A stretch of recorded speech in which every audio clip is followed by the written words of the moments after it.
యాక్చువల్గా తీసుకున్నాం కదా, ఇది పేపర్ పెన్ తీసుకున్నాం కానీ ఎగ్జాక్ట్ ఇక్కడ పెట్టుకోవాలి.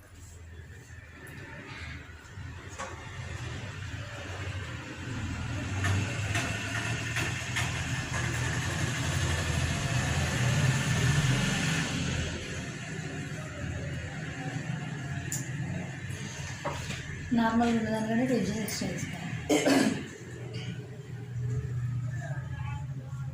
ఇది నార్మల్గా హ్యాండ్ మనకు పఫ్ కోసం మామూలుగా ఎంత పఫ్ కావాలనే దాన్ని బట్టి 1.5 ఇంచా 2 ఇంచా 2.5 ఇంచా పెట్టుకుంటాం. ఇది కూడా 2 అంటే నార్మల్ అనమాట, నార్మల్గా వస్తుంది. 2 ఇంచెస్ పెడుతుంది.